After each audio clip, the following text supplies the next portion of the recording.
Bom dia a todos, bom dia a todas.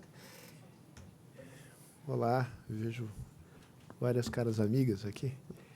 So I will introduce Lindsay briefly in English. This is the first time we met, and I found you incredibly young, because that and with an incredible resume. So it's impressive that such a young lady has done so many things. It's a humbling experience from my point of view. So thank you so much for making the time to be here.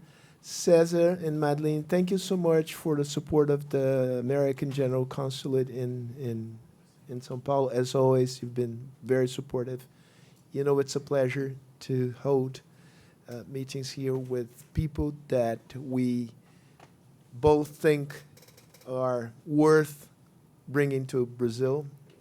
Clearly, this is the case here. The topic is very opportune. It's a cutting-edge topic.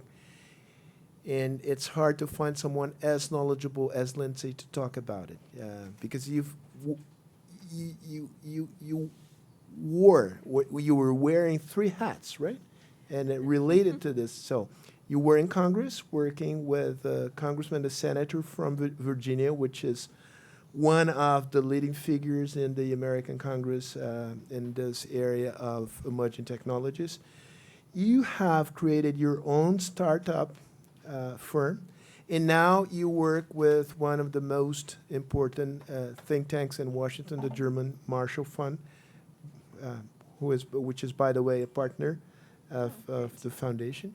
So the floor is yours it's a one-woman show. So it's 45 minutes, and then we can have a Q&A with the audience. Lindsay, please. All right. Thank you so much, Sergio. It's a pleasure to be here, and it's my first time in Brazil, and it's been an absolute wonderful experience thus far, and I'm really looking forward to sharing some thoughts with you today on both the positives and some of the risks of emerging technologies, and hope afterwards we'll have a lively discussion on the topic. So I'm with the Alliance for Securing Democracy at the German Marshall Fund, as Sergio mentioned, and we look at threats to democracy from authoritarian countries around the world, and I specifically focus on how emerging technology plays into this contest between democracies and authoritarian countries, and how that interacts with some of the very positive economic opportunities in all these areas. So my background is in quantum physics and computer science, and in quantum physics we have this idea which, I'm walking away of this meeting. In quantum physics we have this idea that more is different, that we can very easily understand the behavior of a single electron in an atom. You can write down this equation. This equation right here, very, very simple. But really we can describe all the physics that we need to know about a single particle with one equation. Once we add a second particle, a second electron, for example, into the picture, we can still understand everything, but a little more complicated. We add 3, 4, 5. By the time we're at 8 or 10, we can't understand the physics anymore. The interactions are just too complicated with 8 or 10 particles. It becomes something like this. So we have to come up with all these approximation methods, and the entire field of quantum physics is trying to understand what happens when you put 10 to the 22nd particles together in the atoms and the molecules that make up all of biology and all of the physical world, from this table to your smartphone to the piece of food that you're eating. So right now we're seeing the same thing with data. By 2025, it's estimated that there will be 175 zettabytes of connected data in the connected internet.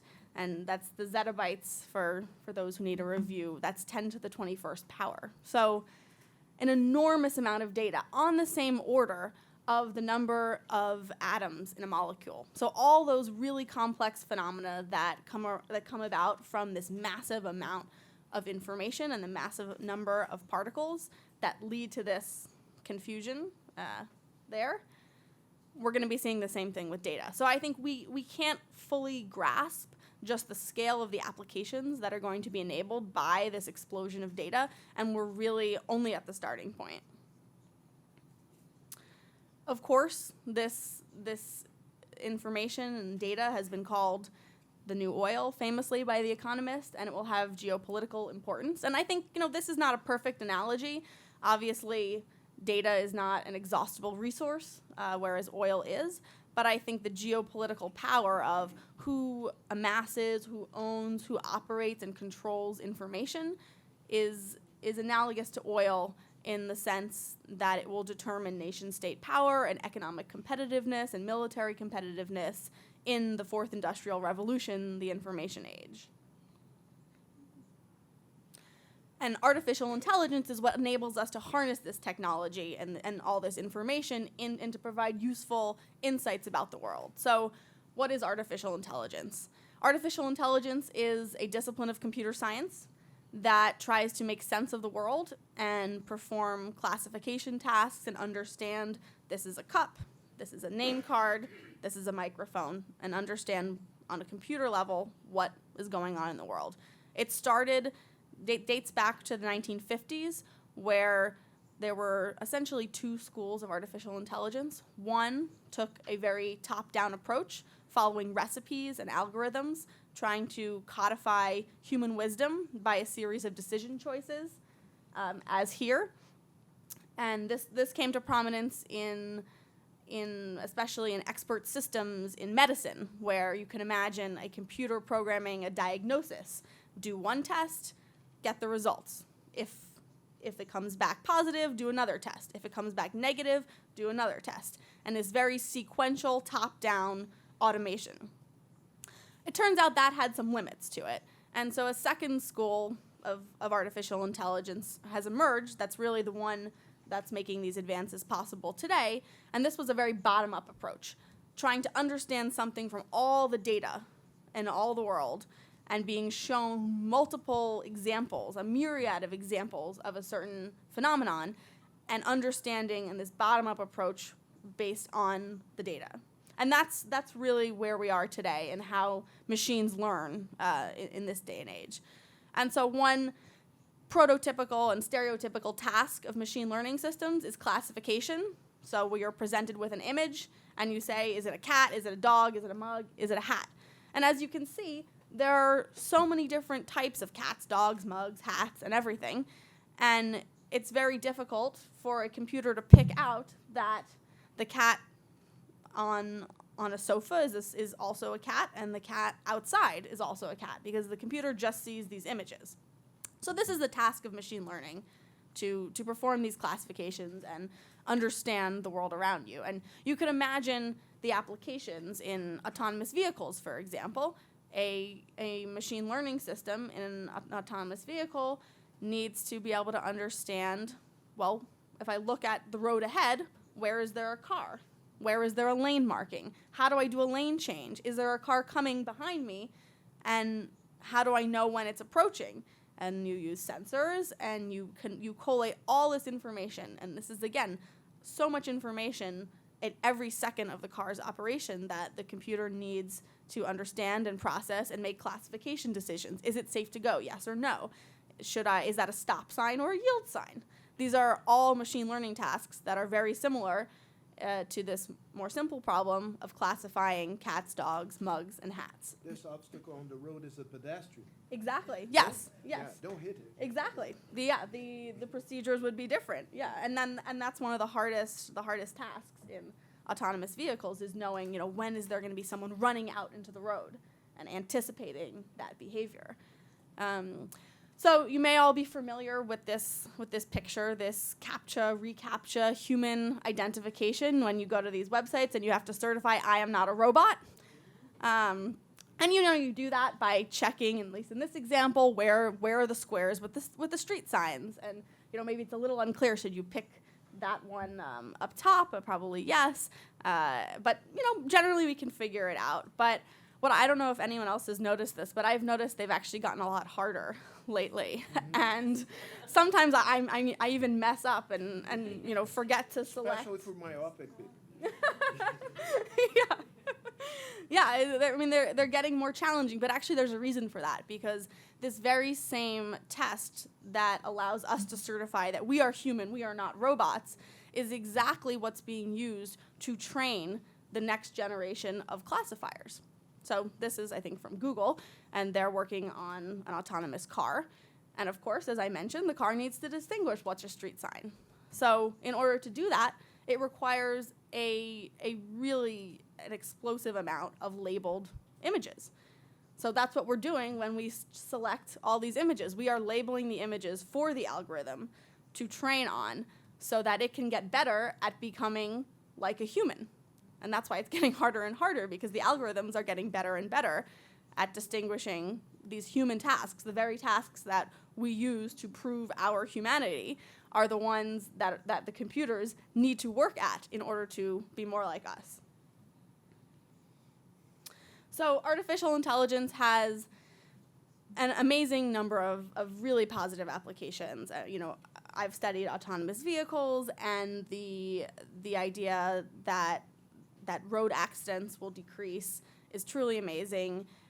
There are a number of applications in climate change research, in eradicating poverty, and providing connectivity in rural areas. It's really the transformation of our era. Unfortunately, there are also some negative externalities that we need to be concerned about, and make sure that as we innovate and as we develop these systems, we're mindful of the implications for human rights, for privacy, and for transparency, and the fundamental values that make democracies unique and competitive in the global world. So authoritarian countries have recognized the power of artificial intelligence. Vladimir Putin has said whoever becomes the leader in AI will become the ruler of the world. And Xi Jinping is also investing heavily and interested in accelerating AI development as a strategic issue, not just an economic issue, not just a political issue, but a strategic issue in the same way as military development would be a strategic issue. So now for sort of the negative bits. There are, unfortunately already today, there are extreme abuses of artificial intelligence, particularly in the surveillance state. In the province of Xinjiang in western China, there are now estimates of 1 million to 2 million members of the ethnic Uyghur population. It's a Muslim minority population in China that have been put into what the Chinese Communist Party calls political re-education camps, what some have called concentration camps, completely without due process in an effort to eradicate their Muslim faith from the country. And this is entirely enabled by technologies like artificial intelligence. So just to sort of give you a sense of the lack of due process that's going on here are some of the reasons that one can be sent to one of these detention camps in Xinjiang. They're, as you can see, extremely benign, trivial reasons such as arguing with an official, eating breakfast before the sun comes up. Some of these are related to obviously their religious faith. Abstaining from alcohol, having a VPN, speaking with someone who has traveled abroad, having traveled abroad yourself, owning welding equipment, owning a tent. Having too many children. Yeah, that's probably up there too. Not letting officials take your DNA. So this is another use of emerging technologies that I think doesn't get talked about a lot, the DNA surveillance that's happening. Not allowing officials to sleep in your bed, eat your food, and live in your house. I mean, it sounds really ridiculous, but this is unfortunately the reality of what's happening. Having WhatsApp, that for this ethnic and religious population, that is really the subject of state targeting using these emerging technologies. And so I think why we talk about this today is that this is completely enabled by artificial intelligence and the amassing of citizen data. There are networks of facial recognition cameras throughout the entire province in the main cities. As these people step from outside their doorsteps to the mosques, to the town squares, they are tracked on a 24-hour basis.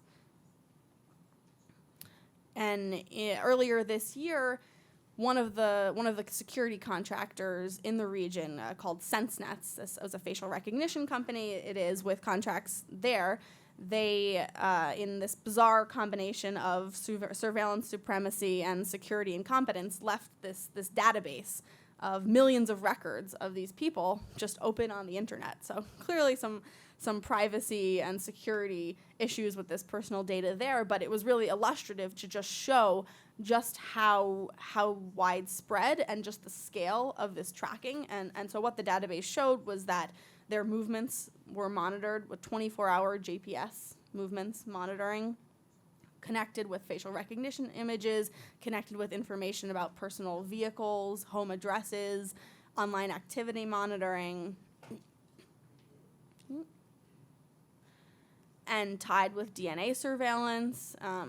Speech recognition allows monitoring of speech, and so Human Rights Watch actually did a really interesting report and digging into one of the apps that the police in Xinjiang use to collect information on citizens and determine who's a threat.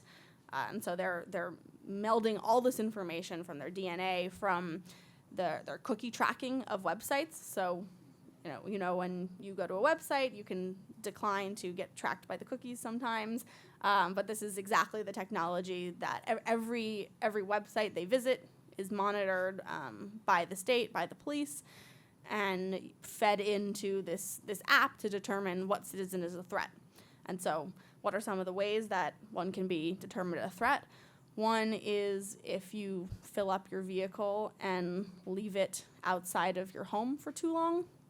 There are many of these. Another one, just to give an example, is if data hasn't been collected on you for a certain period of time, 4 hours, 6 hours. If we haven't seen you for a while, then that's a red flag to the police to say you might be a threat. So this is really ground zero of the surveillance state, and I think the worst case that we've seen, at least in the world today, of how these technologies can be misused. Unfortunately, it's also being aided by Western firms and investments, including from the United States and other places. MIT partners with a facial recognition company that has ties to this region, and they're actually now reviewing this partnership pursuant to a decision by the U.S. government to put them on a trade blacklist. A case of one company that does DNA sequencing, Thermo Fisher Scientific, earlier this year was exposed that they were giving DNA sequencing devices to this genetic surveillance that was happening in the region. They've issued a public apology and stopped those contracts now, but this is something that really is a product of, I think, the enmeshing of the global technical ecosystem. And in some cases, it's probably accidental and inadvertent. There was another in the DNA space. There was a Yale University researcher that had engaged in a normal scientific collaboration with a researcher from the Chinese Ministry of State Security. And coming from the academic world, I can confidently say that these collaborations are very, very typical. And as scientists, you don't really think anything of them, but they shared DNA samples. And this was in 2011, and this researcher spent the better part of a year in his lab, working on collaborative scientific endeavors.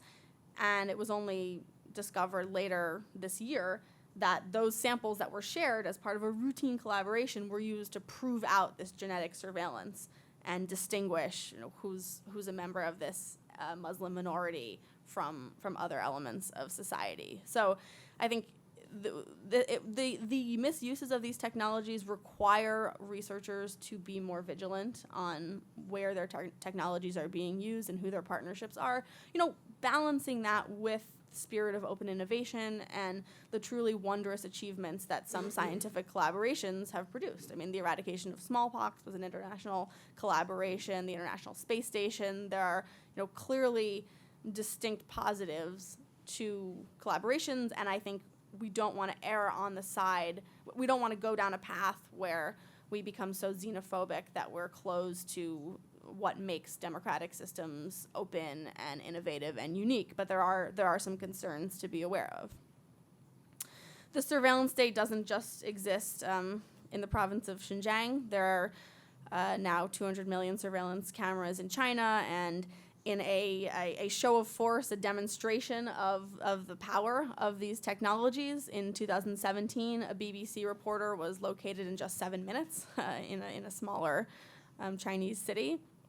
Another sort of weird example that's come out of one of these database leaks is there was recently in March a database exposed on a lot of the female population in China, and personal information, their age, obviously their gender, their home addresses, millions of records. And one of the more curious entries in this database was a factor called the breed-ready status. And China has a population problem, so it's a little strange that this was something that was being tracked.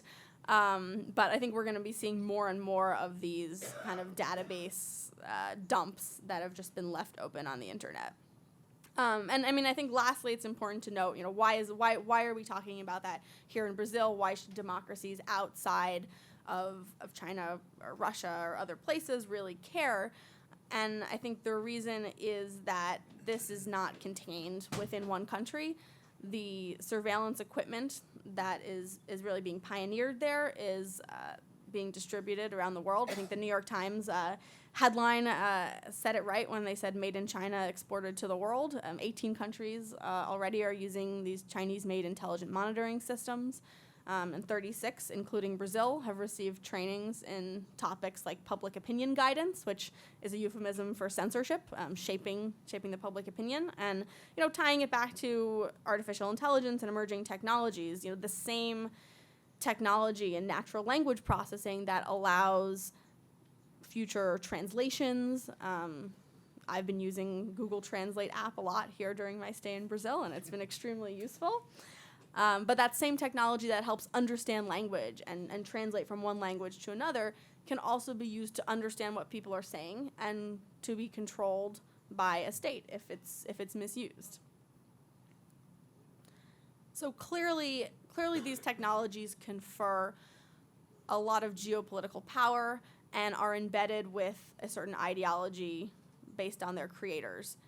And how they are developed and the norms by which they are used are really going to shift the balance of power in this fourth industrial revolution, in the information age. And these technologies are running based on, as I mentioned, this massive amount of data, and will be running through 5G internet networks around the world. And I think here it's important to note that when we think about the 5G question, it's in the news a lot, and it's tied up with telecommunications, and I think there's a tendency to think that this is just about cell phones and just about the infrastructure and the pipes that are in the ground, and that's true.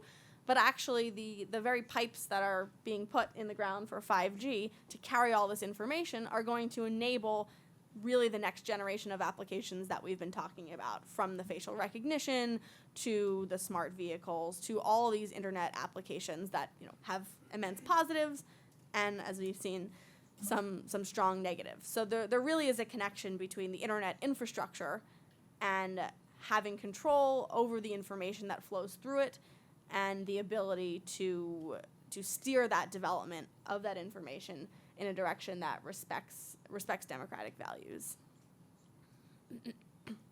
So authoritarian countries unfortunately also have some advantages in this contest, in what some would term the AI race, but I think it's more AI development. And those are namely that for democratic countries, privacy concerns loom large. It's not just China and Russia that are using facial recognition cameras. The UK has an explosion of these cameras. In the United States, we're using them. And and it's not just the facial recognition, it's also the massive amounts of data that we are producing every day. It's the estimates there are in the next 5 years, we'll be producing a data producing interaction once every 18 seconds. So really everything from your smartphones, obviously, to your smart homes, the thermostat that knows when you're going to come home, the GPS in your car that knows exactly where you go on a daily basis, to the manufacturing plants and the energy infrastructure on a more societal level. Both the personal data and business data are just going to be so immense. And on the personal data realm, that implicates some privacy concerns. And unfortunately, with artificial intelligence, right now, the state of the art relies on amassing all this data, as I mentioned before, to train in this bottom-up approach, train these models to distinguish these classes and to be intelligent. Unfortunately, obviously, that implicates our privacy. If the state or a company amasses so much information about us, then there's a question of whether we can continue to be free and open societies. The other issue is transparency and accountability. Right now, artificial intelligence systems are black boxes. So the way these algorithms work is that if you ask them to explain, how did you make this decision? This is a cat, this is a dog, this person's approved for a loan, this person gets a line of credit, even the engineers who are coding these systems can't really give you a rationale. And that's a big problem for democracies because we rely on accountability, upheld if necessary by a court of law, and an appeals process to make fair decisions and transparent decisions in our societies. For authoritarian states that just want to move quickly and make good decisions, because these algorithms will give you good decisions, but they won't give you explainable decisions. For authoritarian states, that's not as much a problem. And that's a weakness that democracies are going to have to contend with as these technologies advance. And then the last advantage that authoritarian countries have is the possibility of fusing the civil side and the military side. At least in the United States, this is really a source of disagreement between the public and the private sector, and specifically the defense and technology communities. So how these technologies get integrated into the military ecosystem is something in the United States we struggle with all the time. And the worry there is that an authoritarian country can simply direct that these technologies be used for military means and become more competitive in that way without that pushback from the private sector. So as democracies, as innovators who care about kind of doing this right while maintaining obviously all the economic opportunities and maintaining our competitiveness and seizing these advantages, here I think the way I see it, the four main challenges in really realizing the potential of artificial intelligence and the myriad applications that artificial intelligence will enable. So we have bias and fairness, transparency and accountability, as I mentioned, privacy, and machine decision-making and accountability in critical areas. So part of AI's challenges are that these systems can re-entrench existing biases. They're only as good as their input data. For example, facial recognition systems perform with 99% accuracy on lighter-skinned males, in part because that's how they've been trained.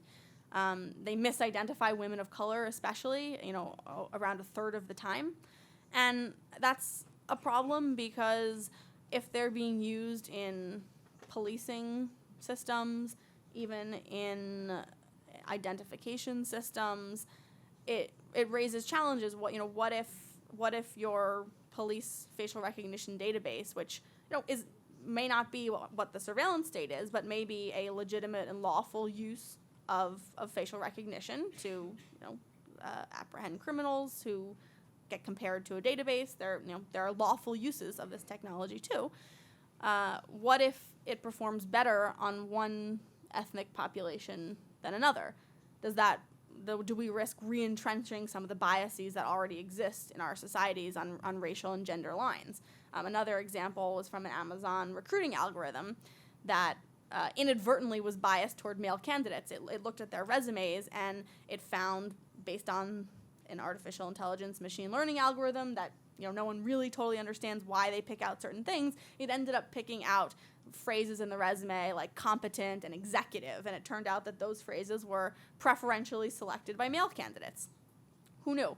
The algorithm was able to determine that, but it was selecting more male candidates for these positions. And at a time where companies like Amazon and others are trying to even the gender balance in the workforce, they have to be, and I think we all have to be mindful that some of these algorithms can re-entrench this bias. Another example that is kind of interesting, there was a study out of MIT earlier this year on the gendering of virtual personal assistants. So on a sociological level, what does it mean if all these Alexas and Siris are female voices? What does that mean for our interaction with seeing women in this assistant role?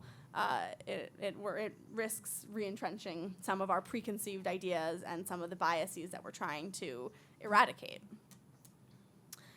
In probably the worst, most egregious error of this kind, which needs to be talked about, but it's pretty bad.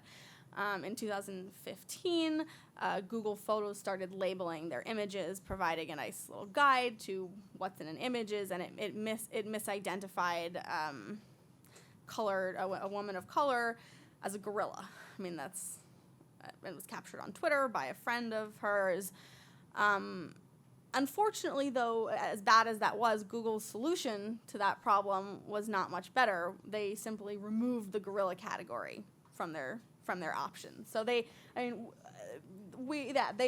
actually, at least as of 2018 when this was reported, they haven't actually fixed the problem here. They've just said, well, now you can't label anything as a gorilla.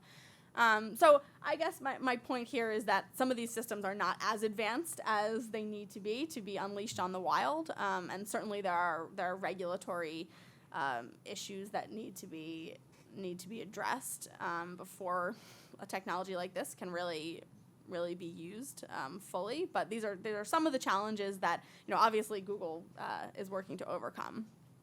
As I mentioned before, the black box problem of accountability and understanding what's actually happening in the system.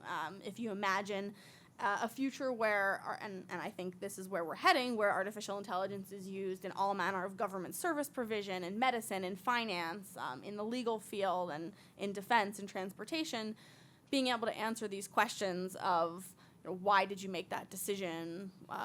How do you succeed? How do you get hired? How do you diagnose a patient? Being able to unearth the black box is an important area of research. Of course, we also can't talk about artificial intelligence without talking about privacy, and that takes a number of different dimensions, from data exploitation, so using personal information for ends that, as I've talked about earlier, are not in line with values of freedom of expression and openness and transparency, identification and tracking. And interestingly, in the artificial intelligence age, that's not just about the DNA or the individual websites you visit, but when all this data is amassed and these interactions become so complicated, you can actually understand a lot about a person just from how they behave and sort of the behavioral tracking. So, for example, the way you type on a keyboard can actually give strong indicators of your emotional state. So if you're very stressed, you'll type in a certain way, and if you're really relaxed, you type in another way. Not something most people think about, but when paired with information on what websites you're visiting, you can really get a very detailed psychological picture, which can of course be exploited by political campaigns to influence voters. Obviously, the Cambridge Analytica scandal. I don't think they use these detailed psychological profiles, but also has some counterintelligence implications. You can search search around for everyone within 2 miles of the Pentagon who has this certain routine and gets stressed when they think about a certain topic. And you can gain a lot of information about a population that I think we're not really aware of, the ones that we're giving away. It's one thing to say I give my email address and my home address, and we also don't know where that information goes most of the time, but there are these other facets of our behavior that can be tracked and understood with artificial intelligence systems. Another issue is the changing nature of anonymity in the public square. Right now, at least in the United States and in many democratic countries, it's not illegal to set up these facial recognition cameras and to track people. There's no reasonable expectation of privacy when you're walking down the street. But there's nothing illegal about that. But do we need to rethink our values on privacy in the public arena in an era where it's now increasingly possible to do this surveillance and tracking? The previous legal framework that was set up did not really conceive of the power of these technologies. Maybe it was a single screenshot or an instantaneous recognition of an individual as opposed to a complete continuous tracking. So do we need to rethink that? Obviously, there are also questions of prediction and profiling based on a number of characteristics. In one example that I think illustrates the trade-offs and the question between what should be regulated by law and what should be done on an ethical basis with ethical guidelines is a study, I think also by MIT researchers in collaboration with a couple other universities, that found that deep neural networks, that's the AI machine learning systems that are powering a lot of what we've been talking about today, were more accurate than humans in detecting sexual orientation from facial images. So that had a database of faces, and were able to pick out the sexual orientation of these images. And I think this study raises some ethical questions because, on the one hand, it would be an abuse of that technology to be used for any profiling purpose and hiring purposes, obviously. On the other hand, I'm not sure that it's research that we necessarily should be banning outright. So I think this might be an area where some ethical guidelines are appropriate, but this is kind of the power of these technologies. And lastly, on the ethical side, what does it mean for machines to make decisions in really critical areas? So 2 examples are in warfare or in medicine. The implications for using these technologies in these domains are immense. On the military side, really to gain advantage. On the medicine side, to diagnose quicker and faster. There's a whole field of personalized medicine and personalized therapeutics that offers enormous promise in targeting individualized therapies to people that will transform medicine. There's also a question of, in diagnosing patients, if you can't understand the algorithm, how much weight do you give to these decisions? And I think this is an area where different people have different opinions. And this is something that democracies need to make decisions on, as populations. My personal view is probably that if a system is fair enough and is shown to be free from bias, and if it's as accurate or more accurate than the human equivalent, then I would probably be okay with that. But other people might have different ideas on when a machine should be making these critical, really life and death decisions. And taking it also back to this idea of democracy and authoritarian countries, they also may have different views on whether unmanned systems and autonomous systems can make lethal decisions in warfare. So these are some of the things that are going to shape both military and economic competitiveness going forward.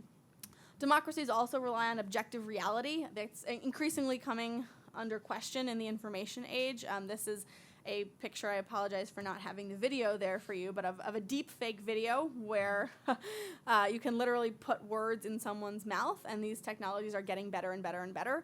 And that's a big problem for democracies because we rely on an informed citizenry and informed public discourse and a conception of the truth as more than just the average of everything you've heard, but in an era where there's way too much information to possibly fact check everything, this is increasingly an issue that really can enable authoritarian states to shape the narrative and shape the message.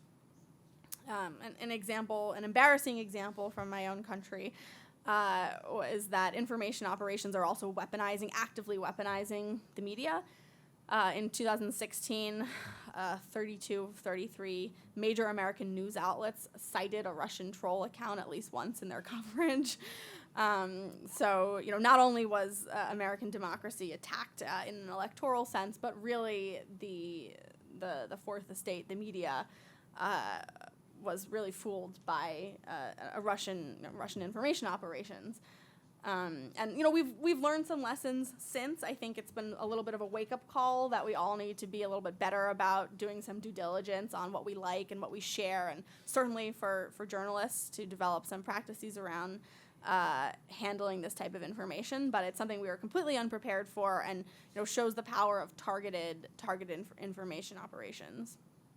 In the future, we can also, that same natural language processing that can be used to understand human language can be used to create completely artificial text, literal fake news.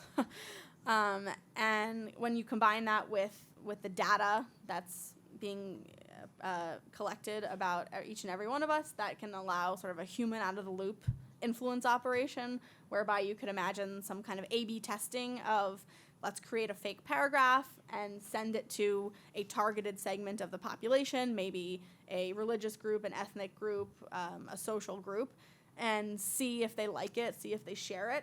If they do, let's use that on some more groups. If they don't, let's tweak it artificially a little bit to make it more fitting to a certain audience. So an example that The Guardian did based on a system that's been developed by the research organization OpenAI, to spoof news articles, I think is pretty good. They took in as input a bunch of articles about Brexit, and they produced completely artificially the following paragraph from a fake news story.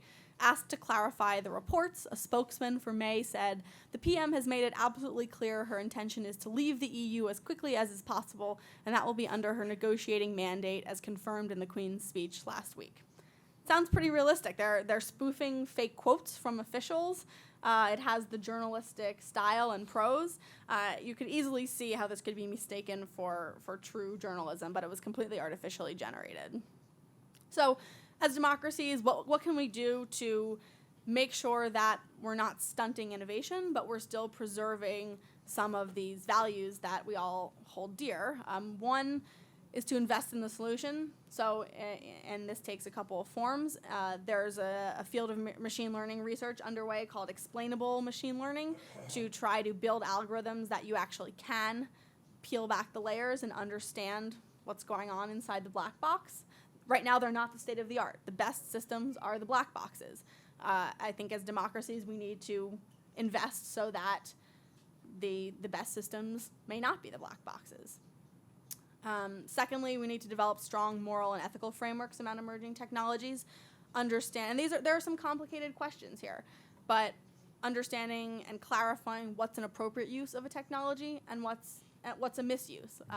And there's going to be gray area among different countries and different people in these areas, but I also like to go back to the Universal Declaration of Human Rights. I think in cases where there are clear human rights abuses, that's an area we can say this is a misuse. This is a clear misuse.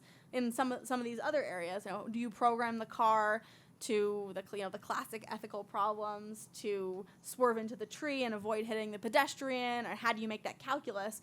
It's a different era because right now those decisions are just made by humans in the moment without much forethought, but eventually will have to be programmed into automated systems. So we're going to have to, as societies, make some decisions on what's ethical and what's not. But I think in terms of stemming an authoritarian tide, it's really important to point out these cases where it's very clearly not appropriate use of them.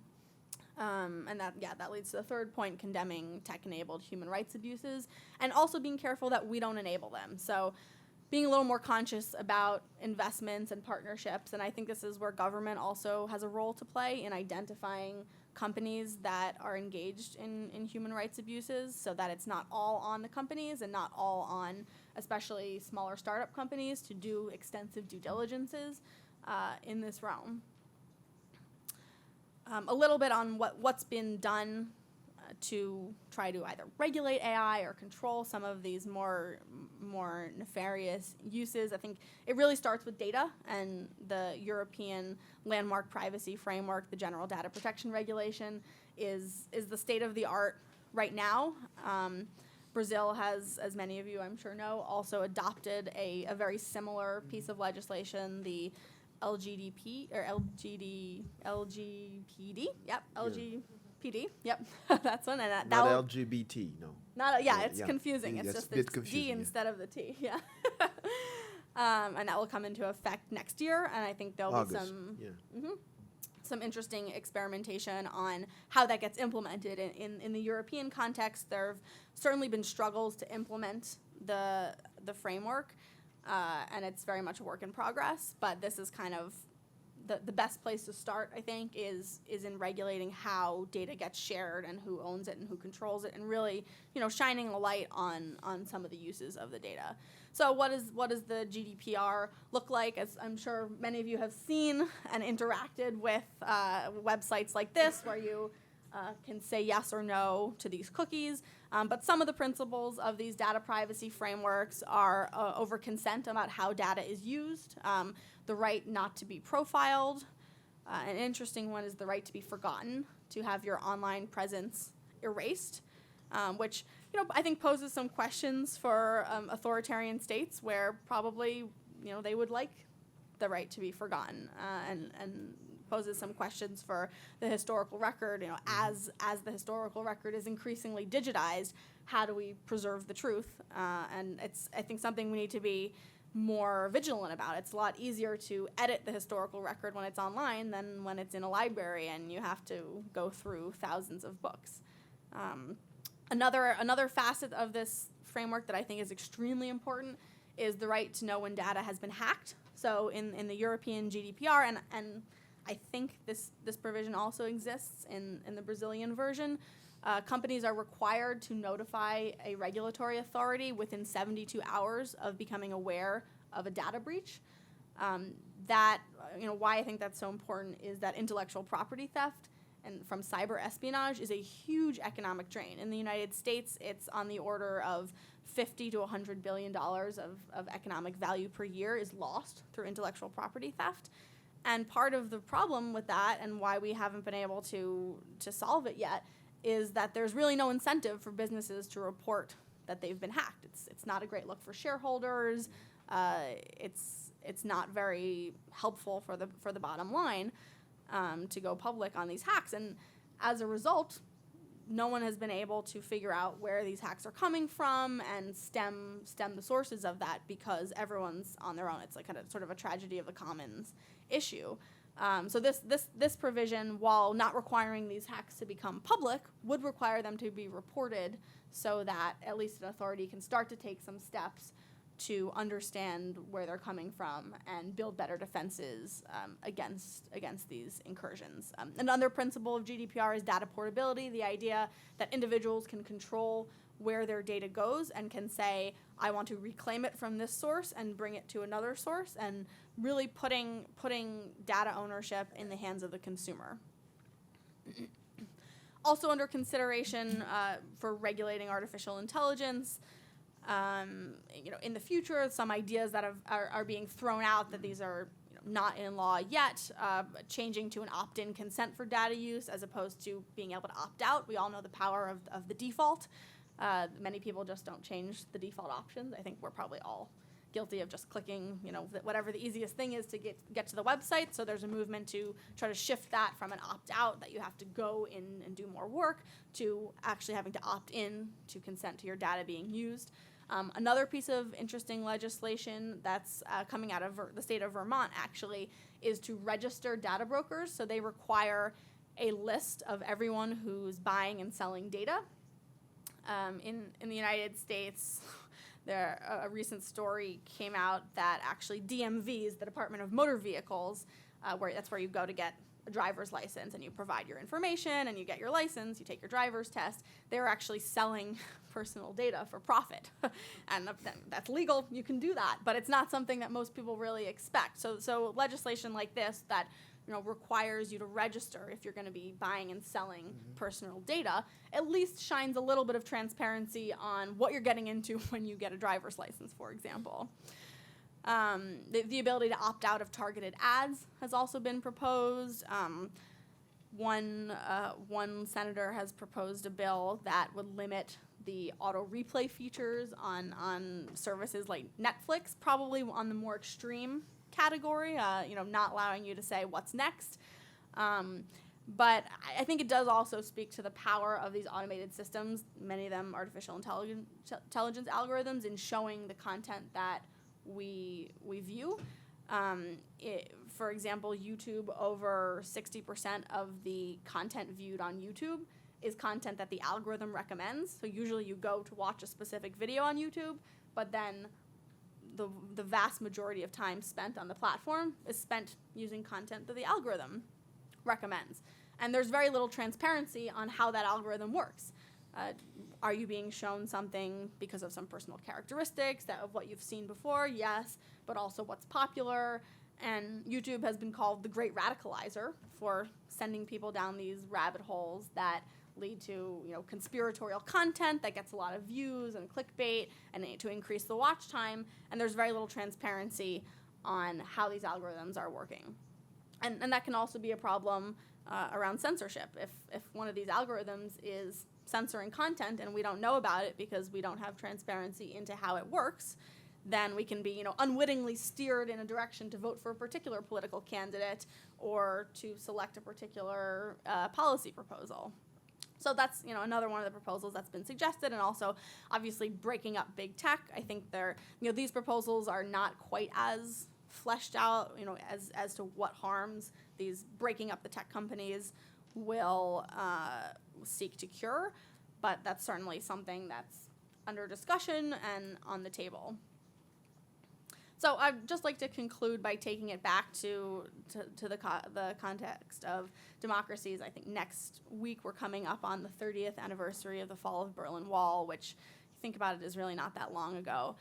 And at that time, it also coincides, 1989, with the birth of the internet, at a time where there was this promise of openness and connectivity, and the idea that as you connect more people, there will be more freedom and more innovation and more freedom of expression. And we've seen some of that, and we've also seen some uses of the very technologies that we thought were going to be so open to enable new forms of control. So, looking ahead to the next 30 years, I know Brazil has fought hard for its democracy. I think it's important to keep this struggle in mind and recognize that, even though most of us sign away our data and our privacy on a daily basis to access the internet, that in the long run there can be consequences for not conforming to ethical values and to building these technologies in a way that does not respect human rights. So we certainly want to remain competitive and have our systems remain competitive, and do that in a way that also keeps our values competitive on the global stage. So thank you, and look forward to some questions and discussion.